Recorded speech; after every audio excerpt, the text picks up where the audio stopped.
Hello guys, welcome to civil Mantra YouTube channel. तो आज हम पढ़ने जा रहे हैं अपने यूनिट 5 का पार्ट 4, जिसमें हम कवर करने वाले हैं प्रोस्पेक्टस एंड शेयर्स का टॉपिक। ऑल्दो ये टॉपिक पेपर में ज़्यादा नहीं पूछा जाता है, लेकिन सिंस आपके सिलेबस में ये मेंशन था, इसीलिए मैं प्रोस्पेक्टस एंड शेयर्स का आप लोग को टॉपिक अच्छे से समझा देती हूँ। ठीक है, तो हम पहला टॉपिक शुरू करते हैं कि प्रोस्पेक्टस क्या है। तो बेसिकली जब मैंने आप लोग को बताया था कि हम लोग जब पब्लिक कंपनी की बात कर रहे थे, तब मैंने आप लोग को बताया था कि पब्लिक कंपनी क्या करती है। पब्लिक कंपनी बेसिकली इस एक प्रोस्पेक्टस इशू करती है, अगर आप लोग को याद हो तो वहां मैंने बताया था कि प्रोस्पेक्टस मैं आप लोग को नेक्स्ट वीडियो में बताऊंगी। तो बेसिकली प्रोस्पेक्टस क्या होता है। प्रोस्पेक्टस एक डॉक्यूमेंट के फॉर्म में होता है। इस डॉक्यूमेंट के अकॉर्डिंग आप पब्लिक को बुला सकते हो, उनको इनवाइट कर सकते हो। और बेसिकली उनको इनवाइट क्यों करेंगे? उनको इनवाइट इसलिए करेंगे ताकि वो आके आपके शेयर्स को खरीदें, आपके शेयर्स को सब्सक्राइब करें। जो मैंने बताया भी था कि प्रोस्पेक्टस जब कोई भी पब्लिक कंपनी प्रोस्पेक्टस इशू करती है तो वो उसमें कुछ मिनिमम सब्सक्रिप्शन वैल्यू लगा देती है, और उसके बाद जब सब लोग, जो भी पब्लिक है, वो इन शेयर्स को खरीद लेती है, तो फिर वो लोग क्या करते हैं, तो फिर वो लोग इस बेसिकली एक डॉक्यूमेंट क्रिएट करके उसके साथ किसको भेज देते हैं, रजिस्ट्रार को भेज देते हैं। और फिर मैंने वहां पर बताया भी था कि उसके बाद उनको पूरा सर्टिफिकेट असाइन होता है। तो आप लोग ये सेकेंड वीडियो में आई थिंक मैंने बताया था, वहां पर जाके देख लेना। तो सिंपल वर्ड्स में प्रोस्पेक्टस एक ऐसा डॉक्यूमेंट है जिससे हम पब्लिक को बुला सकते हैं अपने शेयर्स को खरीदने के लिए, अपने शेयर्स को सब्सक्राइब करने के लिए। ठीक है, तो देखते हैं। A prospectus is any document presented or circulated as a prospectus and encompasses a, अब यहाँ पर types of prospectus basically mention है। तो prospectus आपके पर्पस के हिसाब से वैरी करते हैं कि आपको किस चीज का बेसिकली prospectus इशू करवाना है। जैसे कि रेड हेरिंग prospectus जो हम आगे देखेंगे, शेल्फ prospectus और एनी नोटिस, सर्कुलर, एडवर्टीजमेंट और similar document that calls for offers from the public to subscribe or purchase securities from a corporation। तो बेसिकली पब्लिक को बुलाना, उनको ऑफर करना, उनको इनवाइट करना शेयर्स को सब्सक्राइब करने के लिए। ठीक है, या फिर सिंपल टर्म्स में जो मैंने बताया कि a prospectus is any document that invites public offer for subscribing to shares or debentures। ठीक है, तो ये मेरा प्रोस्पेक्टस था। अब कुछ कंडीशंस होती हैं एक पर्टिकुलर डॉक्यूमेंट को प्रोस्पेक्टस बनने के लिए। मतलब अगर एक डॉक्यूमेंट में वो सारी चीजें, वो सारी कंडीशंस होंगी तो वो प्रोस्पेक्टस कहलाएगा। जैसे कि it must invite subscriptions for public shares, debentures और डिपॉजिट। तो बेसिकली उसमें जो सब्सक्रिप्शन होंगे, जो लोग को इनवाइट कर रहा है सब्सक्रिप्शन बाय करने के लिए, उसके अंदर पब्लिक शेयर्स भी हो सकते हैं इंक्लूडेड, डिबेंचर्स भी इंक्लूडेड हो सकते हैं, और जो पर्टिकुलर डिपॉजिट होते हैं कंपनीज के, वो भी चीज यहाँ पर इंक्लूड हो सकती है। ठीक है, नेक्स्ट है मेरा कि the invitation should be directed towards the public. अब नॉर्मल सी बात है कि अगर आप पब्लिक को ऑफर दे रहे हो, पब्लिक को इनवाइट कर रहे हो, तो आपके पर्टिकुलर डॉक्यूमेंट में जो भी आप चीजें मेंशन करोगे वो ऐसे होनी चाहिए कि आप पब्लिक से बात कर रहे हो, एक तरह से पब्लिक को डायरेक्ट कर रहे हो। तो वही चीज यहाँ पर लिखी है कि इन्विटेशन के अंदर जो प्रोस्पेक्टस है उसके अंदर ये सारी चीजें पब्लिक को बेसिकली आप डायरेक्ट कर रहे हो, इस तरह से आप मेंशन करना। ठीक है, नेक्स्ट है मेरा कि the invitation is either issued by the company और ऑन इट्स बिहाफ। तो बेसिकली जैसे मैंने बताया था कि जो पब्लिक कंपनी होती है वो क्या करती है, वो एक प्रोस्पेक्टस इशू करती है। तो वही चीज यहाँ पर लिखी है कि जो भी इन्विटेशन है, जो भी डॉक्यूमेंट है, उसको प्रोस्पेक्टस बनने के लिए या तो उसको कंपनी ने इशू किया हो या फिर कंपनी के बिहाफ में किसी और ने इशू किया हो। ठीक है, तो ये मेरी थर्ड कंडीशन है किसी भी डॉक्यूमेंट को प्रोस्पेक्टस बनने के लिए। नेक्स्ट है मेरा the invitation pertains to shares, debentures और सिमिलर फाइनेंशियल इंस्ट्रूमेंट, जो हमने पहली उसमें भी बेसिकली आइडेंटिफाई कर दिया, डिफाइन कर दिया कि बेसिकली इस डॉक्यूमेंट के अंदर शेयर्स के बारे में चीजें होनी चाहिए, डिबेंचर्स के बारे में होनी चाहिए, और जो भी डिपॉजिट हैं, जो भी फाइनेंशियल इंस्ट्रूमेंट है कंपनी के, उसके अकॉर्डिंग बातचीत होनी चाहिए। ठीक है, तो ये मेरा प्रोस्पेक्टस था। अब आता है कि एक प्रोस्पेक्टस के अंदर क्या क्या चीजें होती हैं, तो वो चीज देखते हैं। सबसे पहले जो मेरा होता है वो होता है क्या इंफॉर्मेशन उसके अंदर है। तो फर्स्ट हेडिंग तो मेरी यही हो गई कि इंफॉर्मेशन इंक्लूडेड। तो पहली चीज इंफॉर्मेशन इंक्लूडेड के अंदर क्या आएगी, names and addresses of the companies register office. तो मैंने जैसे बताया था कंपनीज रजिस्टर ऑफिस का एड्रेस का नाम मतलब क्या है कि जब आपने अपनी कंपनी जो है वो इनकॉर्पोरेट कर ली है तो उस कंपनी का आपने नाम क्या रखा है, तो वो नेम आपको यहाँ पर मेंशन करना पड़ेगा। साथ ही साथ जो कंपनी का ऑफिस है जहां पर भी आपकी कंपनी लोकेट करती है उसका पूरा प्रॉपर एड्रेस आपको इस प्रोस्पेक्टस में मेंशन करना पड़ेगा। ठीक है, तो ये पहली चीज हो गई। दूसरा है कंपनी सेक्रेटरी जिसको हम सीएस बोल रहे हैं, chief financial officer, auditors, bankers, trustees, underwriters as per regulations. तो जो भी नाम होगा इन सभी लोगों का और इनकी सारी डिटेल्स आपको मेंशन करनी पड़ेगी, जो भी रेगुलेशंस होंगे वहां पर फॉलो।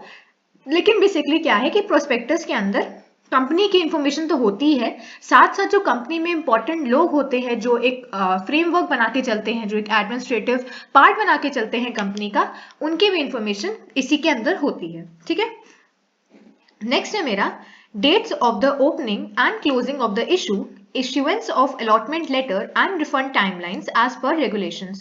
तो बेसिकली जिस डेट में आपकी कंपनी ओपन हुई है या फिर जो भी उसका इशू का जो भी क्लोजिंग है या फिर जो भी अलॉटमेंट लेटर है, आपकी कंपनी को जब आपने खोला होगा, इनकॉर्पोरेट किया होगा तो आपको एक अलॉटमेंट लेटर मिलता है, तो उसकी सारी इंफॉर्मेशन, सारी चीजें जो है वो चीजें भी आपको यहाँ पर मेंशन करनी पड़ेंगी। ठीक है, नेक्स्ट है मेरा a statement by the board of directors regarding a separate bank account for managing funds from the issue।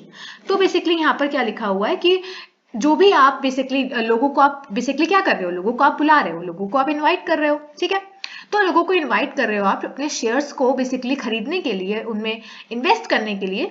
तो बेसिकली वहां से जो आपको कैपिटल मिलेगा, जहां से जो आपको अमाउंट मिलेगा, उस अमाउंट को कलेक्ट करने के लिए आपके पास एक सेपरेट बैंक अकाउंट होना चाहिए, ताकि जो भी फंड्स यहाँ से रेज होंगे, जो भी पैसा यहाँ से मिलेगा, वो चीजें आप इस बैंक अकाउंट में सबमिट कर सको। और बेसिकली ये जो बैंक अकाउंट है, अब आपके पास एक बैंक अकाउंट है, ये सफिशिएंट नहीं है। उस बैंक अकाउंट की सारी डिटेल्स अलोंग विथ जो भी आपके बोर्ड ऑफ डायरेक्टर्स होंगे, अब वैसे तो हम लोग इस यूनिट में डायरेक्टर का जो भी पार्ट है वो हम लोग आगे पढ़ेंगे, लेकिन जो भी आपके बोर्ड ऑफ डायरेक्टर्स होते हैं वो एक स्टेटमेंट बेसिकली इशू करेंगे। उस स्टेटमेंट में उस बैंक अकाउंट की सारी डिटेल्स होंगी, जो भी एक्स्ट्रा चीजें होंगी वो अलोंग विथ उनका वहां पर उनका अप्रूवल भी होगा कि हाँ हम ये स्टेटमेंट अपनी तरफ से दे रहे हैं। तो ये सारी चीजें मेरी इंफॉर्मेशन इंक्लूडेड के अंदर आती हैं। नेक्स्ट मेरा आता है consent of all the mention person whose addresses are provided. तो बेसिकली जो इंफॉर्मेशन है कि जो भी मेरे यहाँ पर जो भी लोग इंक्लूडेड हैं, कंपनी सेक्रेटरी हो गए, चीफ फाइनेंशियल ऑफिसर हो गए, ऑडिटर्स हो गए, बैंकर्स हो गए, ट्रस्टीज, अंडरराइटर्स, अब यहाँ पर जितने भी लोग होंगे उन सबका मुझे कंसेंट चाहिए होगा कि जो भी इंफॉर्मेशन इस प्रोस्पेक्टस के अंदर उनके रिगार्डिंग बेसिकली मेंशन की गई है वो सही है। ठीक है, उसके बाद है authorisation for issuing the prospectus, और उसके बाद आपको क्या करना है, ऑथराइजेशन चाहिए कि जो आपने प्रोस्पेक्टस बेसिकली इशू किया है वो ऑथेंटिकेटेड है, अथॉरिटेटेड है। ठीक है, उसके बाद है capital structure of the company. तो जो भी कैपिटल बेसिकली जो रेस कर रहा है कंपनी, साथ ही साथ उसका स्ट्रक्चर क्या है वो भी यहाँ पर मेंशन होगा। नेक्स्ट है मेरा ऑब्जेक्टिव ऑफ द ऑफर। तो बेसिकली आपको ऑब्जेक्टिव क्या है वो भी मेंशन होगा। Current business objective of the company, तो आपके ऑफर का क्या ऑब्जेक्टिव है, साथ ही साथ आप जो बिजनेस कर रहे हो, आपकी कंपनी में जो भी चीज हो रही है वो किस ऑब्जेक्टिव से करी गई है वो भी चीजें होंगी।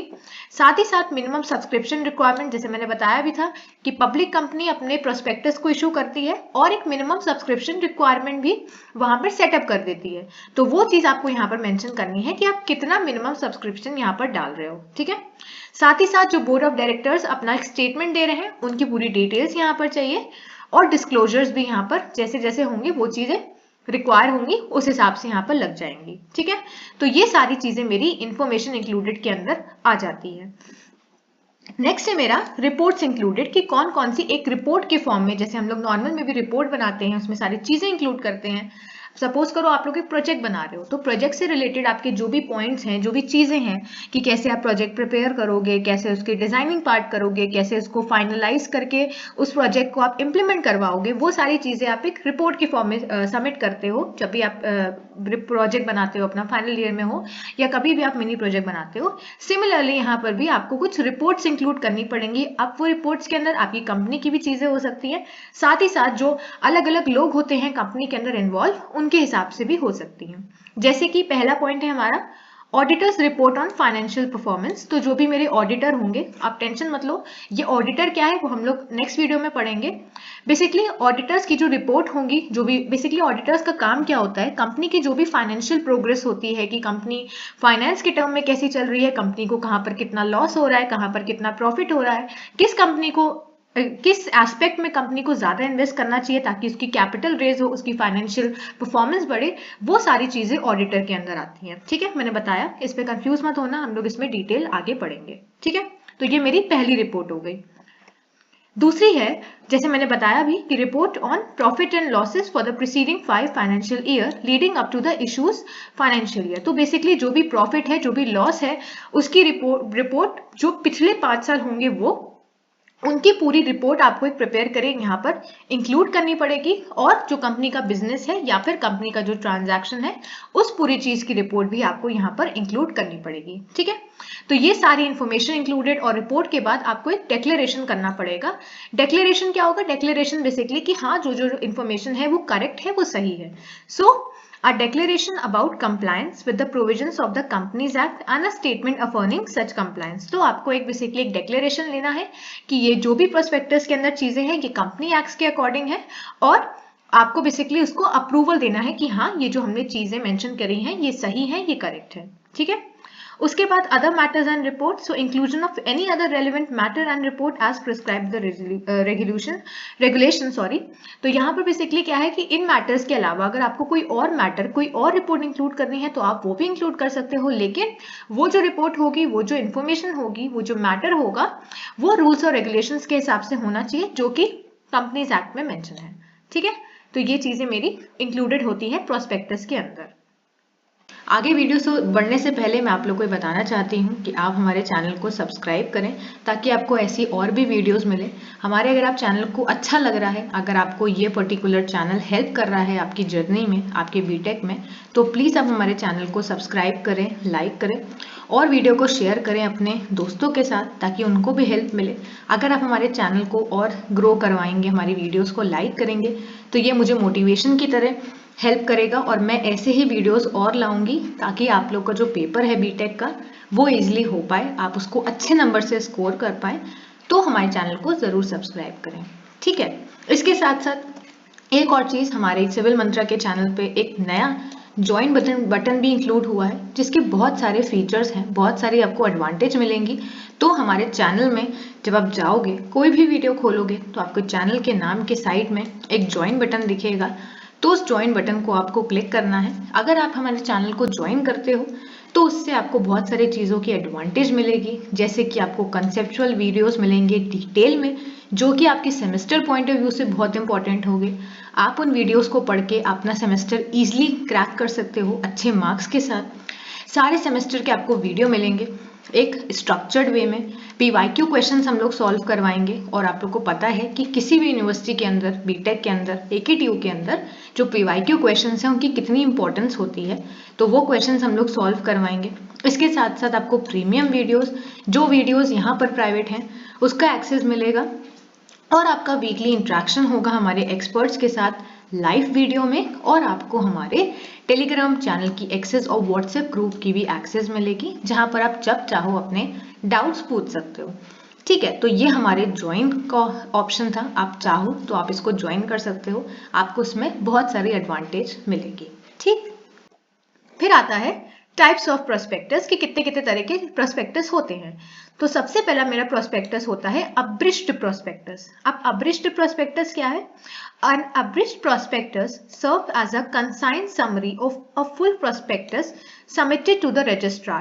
तो बेसिकली मैंने बताया था कि जो प्रोस्पेक्टस होता है वो रजिस्ट्रार को बेसिकली सबमिट किया जाता है along with जो भी बैंक स्टेटमेंट होते हैं उसके साथ। ठीक है, तो जो अब्रिज्ड प्रोस्पेक्टस होता है वो एक ऐसा प्रोस्पेक्टस होता है, बेसिकली आपने क्या किया, आपने एक पूरा प्रोस्पेक्टस रजिस्ट्रार को सबमिट कर दिया। ठीक है, उस पूरे फुल प्रोस्पेक्टस की एक छोटे फॉर्म में, एक कंसाइज फॉर्म में समरी अगर आपने निकाल ली, समरी एक डिराइव कर ली, तो उस समरी को हम लोग अब्रिज्ड प्रोस्पेक्टस कहते हैं। ठीक है, फिर से बता देती हूँ, एक जो फुल पूरा प्रोस्पेक्टस होगा जिसमें सारी डिटेल्स होंगी, वो सारी चीजें एक फुल प्रोस्पेक्टस के अंदर आएंगी जो कि आपने रजिस्ट्रार को सबमिट करी है। ठीक है, उस फुल प्रोस्पेक्टस का एक छोटा फॉर्म, एक मोर कंसाइज फॉर्म, एक समरी समझ लो, बेसिकली जो सम अप कर रही है सारे इंपॉर्टेंट पॉइंट्स, वो चीज मेरी अब्रिज्ड प्रोस्पेक्टस कहलाएगी। ठीक है, उसके बाद है, वैसे मैंने बताया कि it capsulates all the essential features of the prospectus.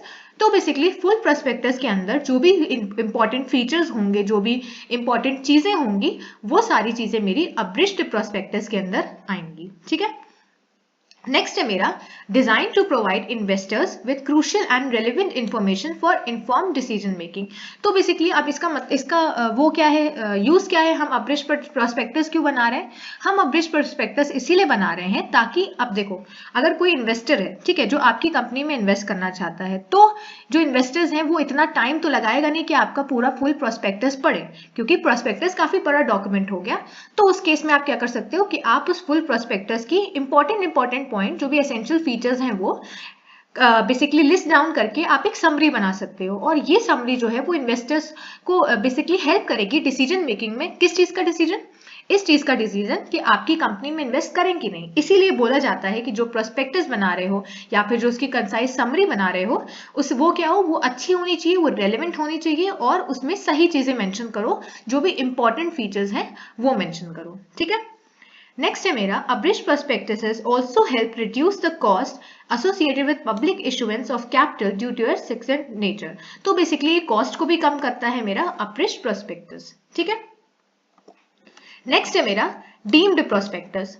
So when a company allocate or agrees to allocate securities from public sale, the document becomes a deemed prospectus constituting an offer to the public. तो basically यहाँ पर क्या है कि public जो भी है, यहाँ पर लिखा है ना कि when a company allocate or agree to allocate security for public sale, तो जो भी पब्लिक को जो ऑफर दे रही है, बेसिकली पब्लिक को अपने पास बुलाना और उनको वहां पर सिक्योरिटी एलोकेट करना, सिक्योरिटी अग्री करना पब्लिक को कि हम आपको ये सिक्योरिटी दे सकते हैं, हम आपको ये सिक्योरिटी अग्री कर सकते हैं। तो उस केस में उस प्रोस्पेक्टस को हम लोग डीम्ड प्रोस्पेक्टस कहते हैं। This document is considered a prospectus for all the intent and the purposes subject to the same content, requirements and liabilities as a standard prospectus. तो बेसिकली यहाँ पर क्या है कि अब ये कुछ मेरा स्टैंडर्ड प्रोस्पेक्टस की तरह है। इस प्रोस्पेक्टस के अंदर जो भी आपका इंटेंशन है, जो भी आपका पर्पस है, ये सारी चीजें आपको वहां पर मेंशन करनी पड़ेंगी। ठीक है, नेक्स्ट है मेरा शेल्फ प्रोस्पेक्टस। अब ये क्या है? अ shelf prospectus is issued by a public financial institution, company or bank for one or more issues of securities or a specific class of securities as outlined in the prospectus. तो basically एक चीज समझ लो कि अगर आपको सिर्फ कुछ security देनी है, ठीक है, तो उस केस में आप क्या कर सकते हो? डीम प्रोस्पेक्टस का यूज कर सकते हो। लेकिन अब ये शेल्फ प्रोस्पेक्टस में क्या होगा कि अगर आपको एक या एक से ज्यादा सिक्योरिटी देनी है बेसिकली, या फिर कुछ स्पेसिफिक क्लास ऑफ सिक्योरिटीज होती हैं, वो चीजें अगर आपको प्रोवाइड करनी है, तो वो चीज आप शेल्फ प्रोस्पेक्टस के थ्रू कर सकते हो। और ये जो सेल्फ प्रोस्पेक्टस है, ये ज्यादातर कौन इशू करते हैं? कंपनी तो इशू करती है ऑब्वियसली, लेकिन जो बैंक होते हैं या फिर जो पब्लिक इंस्टीट्यूशन होते हैं, फाइनेंशियल जो भी इंस्टीट्यूशन है जिनका काम फाइनेंस से रिलेटेड है, वो बेसिकली इस प्रोस्पेक्टस को इशू करते हैं। ठीक है, with a shelf prospectus the issuer is not required to produce a separate prospectus for each offering, allowing for multiple offering without the need for additional prospectuses. तो basically यहाँ पर क्या है कि ये जो शेल्फ प्रोस्पेक्टस के साथ जो भी इशूअर है, या तो वो पब्लिक फाइनेंशियल इंस्टीट्यूशन होंगे, या तो वो कोई कंपनी होगी, या फिर वो कोई बैंक होंगे, तो उनको सेपरेट प्रोस्पेक्टस नहीं लगाने। मतलब अगर उनको एक कोई चीज ऑफर करनी है, उसके लिए एक प्रोस्पेक्टस, फिर दूसरी चीज ऑफर करनी है उसके लिए अलग प्रोस्पेक्टस, ऐसा नहीं करना है। मल्टीपल चीजें आप ऑफर करो और वहां पर आपको सिर्फ एक प्रोस्पेक्टस की ही जरूरत पड़ेगी। ठीक है, तो ये इसकी एडवांटेज भी है एक तरह से शेल्फ प्रोस्पेक्टस की। नेक्स्ट है मेरा red herring prospectus. So a red herring prospectus lack complete detail regarding the price of the securities. तो यहाँ पर कंप्लीट डिटेल आपको नहीं मिलती है कि सिक्योरिटी जो होगी उसका प्राइस क्या होगा, इसीलिए इसको इनकम्प्लीट प्रोस्पेक्टस भी कहते हैं। Companies may release a red herring prospectus before issuing a complete prospectus. This type of prospectus must be filled with the registrar at least 3 days before the opening of subscription list or offer.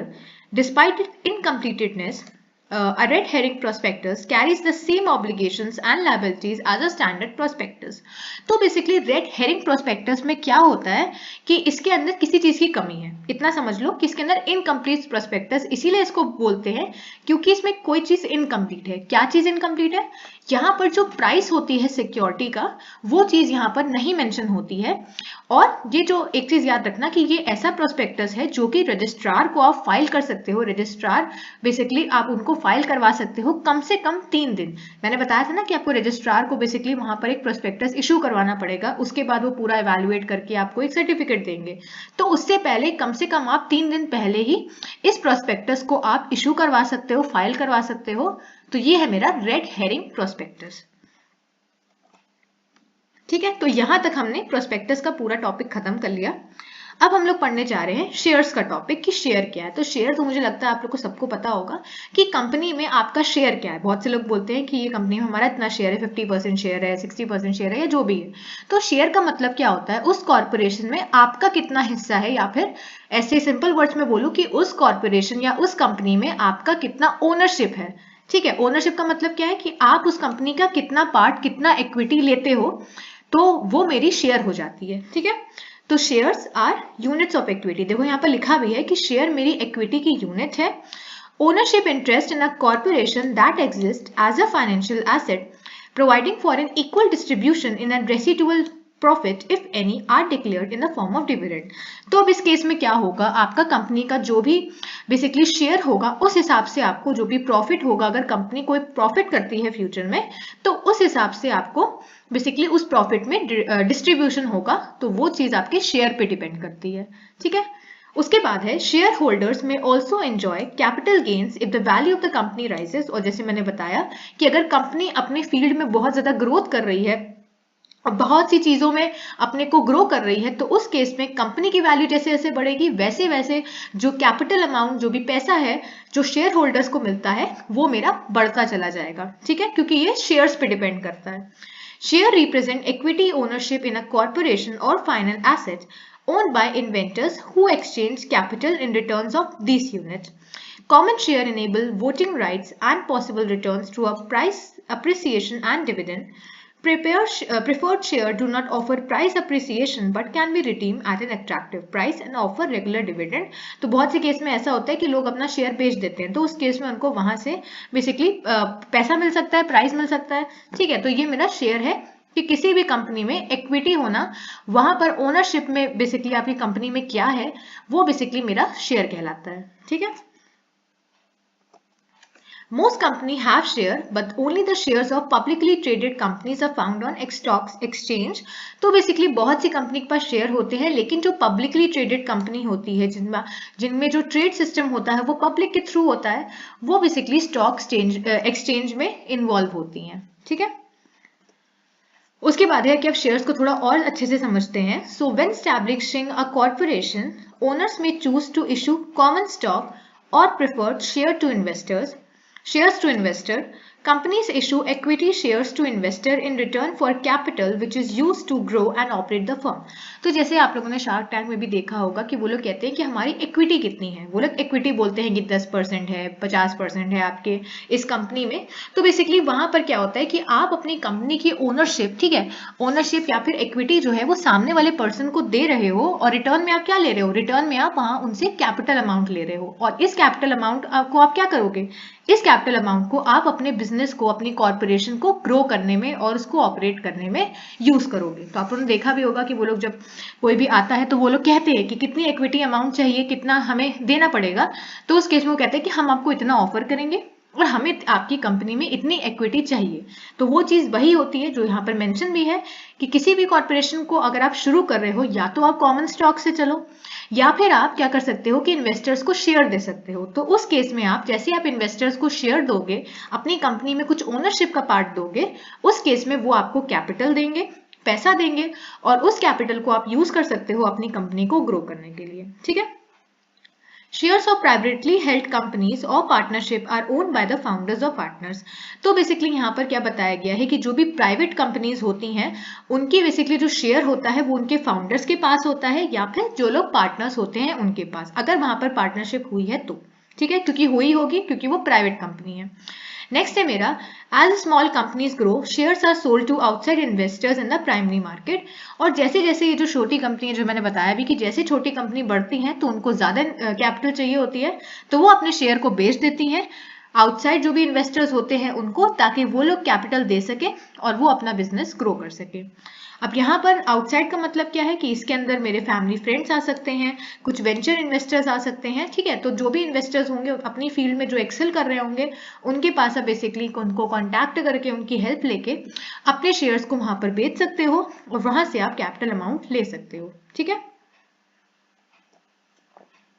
If the company continues to grow, it may seek to raise additional equity capital by selling shares to the public on the secondary market via an initial share offering. तो basically क्या है कि अगर company लगातार grow कर रही है तो उस केस में वो क्या कर सकती है कि वो इक्विटी या फिर जो कैपिटल वो लोग ले रहे हैं वो अपने शेयर को बेच सकती है पब्लिक को भी, ठीक है। तो उस केस में वो पब्लिक को भी अपने शेयर बेच सकती है। After an IPO, initial share offering, a company shares are said to be publicly traded and become listed on a stock exchange. और अगर आपकी कंपनी को, अगर आपने जो शेयर्स हैं, जो भी आपको मिल रहे हैं शेयर्स, अगर आप उनको बेच रहे हो किसी पब्लिक को, तो बेसिकली वहां पर क्या होगा कि वो एक पब्लिकली ट्रेडेड कंपनी हो जाएगी और वो स्टॉक एक्सचेंज जो होता है वहां पर आपकी कंपनी लिस्ट डाउन कर दी जाएगी, ठीक है। अब यहाँ पर शेयर्स का एग्जांपल भी मैंने बताया है कि investors buy shares of company that they believe will grow and hope to capture some of those capital gains as investor. तो बेसिकली यहाँ पर क्या है कि जो इन्वेस्टर्स होते हैं जो आपके शेयर्स खरीद रहे हैं वो उन्हीं कंपनी में बेसिकली इन्वेस्ट करने की कोशिश करते हैं और ज्यादातर ट्राई करते हैं कि वो उन्हीं कंपनी में इन्वेस्ट करें जिनमें उनको भरोसा है, जिसमें वो सोच रहे हैं कि हाँ ये कंपनी ग्रो करेगी, इस कंपनी की जो भी चीजें हैं वो समय के साथ लोगों को अट्रैक्ट करेंगी। और अब वो क्यों करते हैं, वो इसीलिए करते हैं क्योंकि उन्होंने आपके शेयर खरीदे हैं, ठीक है, उन्होंने आपको कुछ कैपिटल दी है। तो अगर आपकी कंपनी ग्रो करेगी, वहां से जो कैपिटल अमाउंट मिलेगा उसमें इन्वेस्टर्स का भी रोल होगा, उनका भी पार्ट होगा। इसीलिए जो भी इन्वेस्टर्स होते हैं वो बहुत ज्यादा सोच समझ के, क्योंकि उनको काफी साल का एक्सपीरियंस होता है, वो उन्हीं कंपनी में इन्वेस्ट करते हैं जिन कंपनी में उन्हें लगता है कि हाँ ये जो बिजनेस है, ये जो कंपनी है, ये इन फ्यूचर जरूर ग्रो करेगी और वहां से वो अपना कैपिटल गेन ले सकते हैं, ठीक है। एग्जाम्पल यहाँ पर दिया है कि as the 10-year bull market that began following the 2008 financial crisis stretched on, shares of company continually reached new highs through 2019. So-called FANG, Facebook, Apple, Amazon, Netflix, and Google tech stock led to the market rally as their share price soared by double digits in 2019 on strong earnings result. The increasing price meant that investors were willing to pay more to own shares of these companies. तो basically यहाँ पर एक example दिया गया है कि 2008 का जो टाइम था वहां पर एक फाइनेंशियल क्राइसिस आया था, जैसे अभी भी रिसेशन चल रहा है, तो उस टाइम में भी 2008 में कुछ फाइनेंशियल क्राइसिस की वजह से बहुत सारी प्रॉब्लम थी। लेकिन वही चीज 2019 में क्या हुई कि 2019 में जो भी कंपनीज के शेयर थे वो अचानक से बहुत तेजी से बढ़ने लगे, उनका जो भी प्राइस था वो बढ़ने लगा। अब ये जो प्राइस है ये क्यों बढ़ रहा है, ये प्राइस इसीलिए बढ़ रहा है क्योंकि जो भी इन्वेस्टर्स हैं जो इन्वेस्ट कर रहे हैं वो ज्यादा अमाउंट पे कर रहे हैं उनके शेयर्स को खरीदने के लिए, ठीक है। तो ये इसका एग्जाम्पल हो गया। उसके बाद है ऑथराइज्ड एंड इशूड शेयर्स। अब ये क्या है? So authorised shares comprise the number of shares a company board of directors may issue. तो बेसिकली एक होता है मेरा ऑथराइज शेयर और एक होता है मेरा इशूड शेयर। तो ऑथराइज का मतलब क्या है? अब ऑथराइज से समझ में आ रहा है कि कोई ऐसा पर्सन जो अथॉरिटी में होगा वही इसको इशू कर सकता है, ठीक है। तो जो ऑथराइज शेयर होता है वो बेसिकली क्या होता है, इस ऑथराइज शेयर के अंदर नंबर ऑफ शेयर्स मेंशन होते हैं जो कि बोर्ड ऑफ डायरेक्टर्स के पास होता है। मतलब बोर्ड ऑफ डायरेक्टर्स के पास जितने भी नंबर ऑफ शेयर्स हैं वो मेरे ऑथराइज शेयर में मेंशन होंगे, ठीक है। क्योंकि बोर्ड ऑफ डायरेक्टर्स कुछ अथॉरिटी, बेसिकली वो किसी पोजीशन पे है ना, एक पोस्ट पे है, एक डायरेक्टर की पोस्ट पे है, तो उनके पास जितना भी नंबर ऑफ शेयर होगा वो मेरे ऑथराइज शेयर के अंदर आएगा, ठीक है। नेक्स्ट है मेरा issued share. So issued share comprise the number of shares that are given to the share holders and counted for purposes of ownership. तो बेसिकली इशूड शेयर क्या होता है कि ऐसे नंबर ऑफ शेयर्स जो कि शेयर होल्डर्स को दिए जाते हैं, ठीक है, ताकि वो उस कंपनी में अपनी ओनरशिप या फिर अपनी इक्विटी जो है वो बता सके। तो इशूड शेयर मतलब आपने जो शेयर दिए, किसी भी शेयर होल्डर को। ऑथराइज शेयर का मतलब क्या है? ऑथराइज शेयर जो कंपनी के बोर्ड ऑफ डायरेक्टर के पास जो भी नंबर ऑफ शेयर्स होते हैं वो मेरे ऑथराइज शेयर्स हो जाते हैं। ठीक है, उसके बाद है because shareholders ownership is affected by the number of authorized shares, shareholders may limit that number as they see appropriate। तो ये जो शेयर होल्डर्स होते हैं बेसिकली, तो वो क्या करते हैं, उनकी जो ओनरशिप होती है, जो भी उनका पार्ट है कंपनी में, वो इफेक्ट हो सकता है जितने भी आपके नंबर ऑफ ऑथराइज शेयर्स होंगे। तो वो मैंने जैसे बताया कि उनको इस फील्ड में काफी इन डेप्थ नॉलेज होती है, तो वो अपने हिसाब से क्या करते हैं कि ये जो भी लिमिट है कि आपके कितने number of shares board of director के अंडर होने चाहिए, वो वहां पर एक लिमिट लगा देते हैं अगर उनको जरूरी पड़े तो, ताकि उनकी जो ओनरशिप है वो इफेक्ट इस चीज से ना हो। ठीक है, उसके बाद है कि when share holders want to increase the number of authorised shares they conduct a meeting to discuss the issue and establish an agreement. तो बेसिकली यहाँ पर क्या होता है कि वो क्या करते हैं, ऑथराइज शेयर्स ने सपोज करो कि जो मेरे शेयर होल्डर्स थे उन्होंने ऑथराइज शेयर्स के नंबर पे एक लिमिट लगा दी। ठीक है, लेकिन कुछ टाइम बाद उनको ऐसा लगा कि हाँ ये जो नंबर है इसको इंक्रीज होना चाहिए, तो उस केस में वो क्या करते हैं, वो एक मीटिंग बेसिकली कंडक्ट करवा सकते हैं। वहां पर क्या कर सकते हैं, वहां पर एक अग्रीमेंट के फॉर्म में रख सकते हैं कि हमें हाँ इतने नंबर ऑफ बेसिकली लिमिट जो है वो हमें इतने इतने से बढ़ाना है। ठीक है, वो डिपेंड करेगा उनके ऊपर। नेक्स्ट है मेरा कि जब when shareholders agree to increase the number of authorized shares, a formal request is made to the state through filling articles of amendment। तो अगर उनको ये ऑथराइज शेयर्स की जो नंबर है वो बढ़ाना है, तो वो एक रिक्वेस्ट एक अग्रीमेंट के फॉर्म में बेसिकली किसको करेंगे, स्टेट को करेंगे, एक आर्टिकल के फॉर्म में वहां पर भरेंगे कि हाँ हमें इतने इतने number of shares basically increase करने हैं, इतने इतने से बढ़ाना है। ठीक है, तो कंफ्यूज मत होना, ऑथराइज शेयर्स वो शेयर होते हैं, ऑथराइज शेयर्स के अंदर वो शेयर्स आते हैं, नंबर ऑफ शेयर्स आते हैं जो कंपनी के बोर्ड ऑफ डायरेक्टर्स इशू कर सकते हैं, जो उनके पास होते हैं। और इशूड शेयर्स क्या होते हैं, इशूड शेयर्स वो शेयर्स होते हैं जो कि नंबर ऑफ शेयर्स होते हैं जो कि शेयर होल्डर्स को मिलते हैं, जो आपके शेयर्स खरीद रहे हैं। ठीक है, आगे वीडियो से बढ़ने से पहले मैं आप लोगों को बताना चाहती हूँ कि आप हमारे चैनल को सब्सक्राइब करें ताकि आपको ऐसी और भी वीडियोस मिले हमारे। अगर आप चैनल को अच्छा लग रहा है, अगर आपको ये पर्टिकुलर चैनल हेल्प कर रहा है आपकी जर्नी में, आपके बीटेक में, तो प्लीज़ आप हमारे चैनल को सब्सक्राइब करें, लाइक करें और वीडियो को शेयर करें अपने दोस्तों के साथ ताकि उनको भी हेल्प मिले। अगर आप हमारे चैनल को और ग्रो करवाएंगे, हमारी वीडियोस को लाइक करेंगे, तो ये मुझे मोटिवेशन की तरह हेल्प करेगा और मैं ऐसे ही वीडियोस और लाऊंगी ताकि आप लोग का जो पेपर है बीटेक का वो इजीली हो पाए, आप उसको अच्छे नंबर से स्कोर कर पाए। तो हमारे चैनल को ज़रूर सब्सक्राइब करें। ठीक है, इसके साथ साथ एक और चीज़, हमारे सिविल मंत्रा के चैनल पे एक नया ज्वाइन बटन भी इंक्लूड हुआ है जिसके बहुत सारे फीचर्स हैं, बहुत सारी आपको एडवांटेज मिलेंगी। तो हमारे चैनल में जब आप जाओगे, कोई भी वीडियो खोलोगे, तो आपको चैनल के नाम के साइड में एक ज्वाइन बटन दिखेगा, तो उस ज्वाइन बटन को आपको क्लिक करना है। अगर आप हमारे चैनल को ज्वाइन करते हो तो उससे आपको बहुत सारी चीज़ों की एडवांटेज मिलेगी, जैसे कि आपको कंसेप्चुअल वीडियोस मिलेंगे डिटेल में, जो कि आपकी सेमेस्टर पॉइंट ऑफ व्यू से बहुत इंपॉर्टेंट होंगे। आप उन वीडियोस को पढ़ के अपना सेमेस्टर ईजिली क्रैक कर सकते हो अच्छे मार्क्स के साथ। सारे सेमेस्टर के आपको वीडियो मिलेंगे एक स्ट्रक्चर्ड वे में। पीवाईक्यू क्वेश्चंस हम लोग सॉल्व करवाएंगे और आप लोग को पता है कि किसी भी यूनिवर्सिटी के अंदर, बीटेक के अंदर, एकेटीयू के अंदर जो पीवाईक्यू क्वेश्चंस हैं उनकी कितनी इंपॉर्टेंस होती है, तो वो क्वेश्चंस हम लोग सॉल्व करवाएंगे।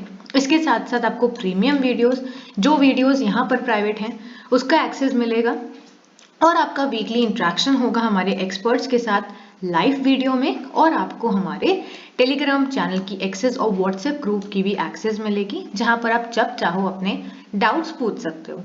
ठीक है, तो ये हमारे ज्वाइन का ऑप्शन था, आप चाहो तो आप इसको ज्वाइन कर सकते हो, आपको इसमें बहुत सारी एडवांटेज मिलेगी। ठीक, उसके बाद आता है मेरा डायरेक्टर्स का टॉपिक। तो हम लोग डायरेक्टर्स के टॉपिक को भी इसी में कवर कर देते हैं, क्योंकि ये टॉपिक जो है डायरेक्टर्स का, ये इंपॉर्टेंट है कि अभी इतनी देर से हम लोग बोल रहे हैं कि board of directors, board of directors, तो ये डायरेक्टर्स है क्या, देखते हैं। सो directors, the board of directors are in charge of the management of the company's business. They make the strategic and operational decisions of the company and are responsible for ensuring that the company meets its statutory obligations.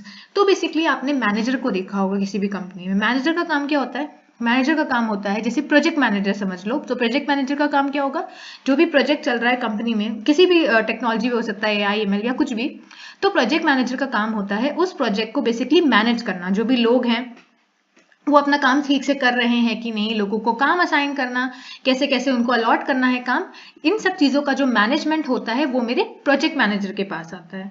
Similarly जो मेरे directors होते हैं वो in charge होते हैं company के अंदर management के। कंपनी के अंदर मैनेजर का काम अलग है। कंपनी के जो बिजनेस चल रहा है, जो भी कंपनी है वो जिस भी चीज़ का बिजनेस कर रही है, उस बिजनेस का पूरा मैनेजमेंट किसके अंदर आता है, उस पूरी सिस्टम का, पूरी कंपनी का मैनेजमेंट बोर्ड ऑफ डायरेक्टर्स के पास आता है। ठीक है। उसके बाद है a company act through two bodies of people, its share holders and it's board of director. तो बेसिकली जो यहाँ पर बताया गया है कि जो कंपनी होती है वो किस हिसाब से काम करती है, वो दो लोगों के हिसाब से काम करती है। लोग नहीं बोल सकती मैं, बेसिकली दो एस्पेक्ट में काम करती है। एक मेरे होते हैं शेयर होल्डर्स, जो कंपनी में कुछ शेयर्स को बेसिकली बाय करते हैं, उनके पास कुछ इक्विटी होती है। और मेरे दूसरे आते हैं बोर्ड ऑफ डायरेक्टर्स। ठीक है। उसके बाद है the directors are effectively the agents of the company appointed by the share holders to manage its day to day affairs. तो बेसिकली क्या होता है यहाँ पर, ऐसा एग्जाम्पल हो कि आपने कंपनी खोली, ठीक है, वहां पर आपने क्या किया, आपने शेयर होल्डर्स को बेसिकली, वहां पर आप गए, आपने शेयर होल्डर्स को अपनी इक्विटी थी वो सब देकर आपने कुछ उनसे कैपिटल अमाउंट ले लिया। ठीक है। उसके बाद क्या होगा, एक बार शेयर होल्डर्स जब अपॉइंट हो जाते हैं तो वो अपॉइंट करते हैं बेसिकली किसको, वो शेयर होल्डर्स अपॉइंट करते हैं मेरे डायरेक्टर्स को, ताकि जो हर रोज का काम है, जो डेली बेसिस का काम है, वो ये डायरेक्टर्स देख सकें, वो अपनी कंपनी के बिजनेस को मैनेज कर सकें। ठीक है। The basic rule is that the directors should act together as a board, but typically the board may also delegate certain powers to individual directors or to a community of members. अब यहाँ पर board of directors ये इसलिए कहा गया है क्योंकि कुछ डायरेक्टर्स होते हैं और ये जो डायरेक्टर्स हैं इनको इंडिविजुअली काम नहीं करना है, इनको एज अ ग्रुप, या फिर अगर मैं और प्रिसाइज वर्ड में बोलूँ, इनको एज अ बोर्ड की तरह काम करना है, कलेक्टिव टर्म में अपना काम करना है, कंपनी के बिजनेस को मैनेज करना है। ठीक है। अब इनकी कुछ जनरल ड्यूटीज आती हैं कि अगर आप एक डायरेक्टर हो तो आपको क्या क्या ड्यूटीज या क्या क्या पावर्स आपको मिलेंगी, वो चीजें यहाँ पर मेंशन है। सबसे पहले act within the power, मतलब you must act in accordance with the company's constitution and only exercise your power for the purposes for which they were given. The company's constitution includes its article of association and resolution and agreements of a constitutional nature, that is example shareholder और joint venture agreement। तो basically यहाँ पर क्या है कि act with in powers का क्या मतलब है कि आप उस हिसाब से काम करो, उस हिसाब से एक्शन लो जो कंपनी के अकॉर्डिंग है। मतलब कंपनी ने आपको जो भी पावर दी है, जो भी बेसिकली राइट्स दिए हैं, आप उसी के हिसाब से काम करो। आप ऐसा नहीं कर सकते कि जो पावर आपको कंपनी में नहीं दी गई है आप वो पावर परफॉर्म कर रहे हो, आप ऐसा नहीं कर सकते हो एज अ डायरेक्टर।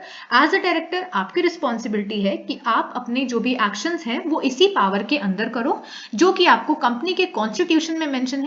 ये वो वाला कॉन्स्टिट्यूशन नहीं है जो हमने पढ़ा, कॉन्स्टिट्यूशन ऑफ इंडिया नहीं। कंपनीज कॉन्स्टिट्यूशन का मतलब है कि जो भी डायरेक्टर्स की पावर उसके आर्टिकल ऑफ एसोसिएशन में मेंशन है, जो भी रेजोल्यूशंस हैं, जो भी प्रोविजंस हैं कंपनी के अंदर मेंशन, उसके अकॉर्डिंग आपको अपना काम करना है। ठीक है। नेक्स्ट है मेरा promote the success of the company. तो जैसे मैंने बताया कि कंपनी के बिजनेस को मैनेज कौन कर रहा है, डायरेक्टर। तो कंपनी को प्रमोट करने का काम किसका हो गया, मेरी कंपनी का, बेसिकली डायरेक्टर का। प्रमोट करने का काम नहीं, कंपनी जो भी सक्सेस कर रही है, जो भी वो बेसिकली पर्टिकुलर फील्ड में जो भी ग्रोथ कर रही है, उसको बेसिकली प्रमोट करने का काम मेरे बोर्ड ऑफ डायरेक्टर्स का होता है।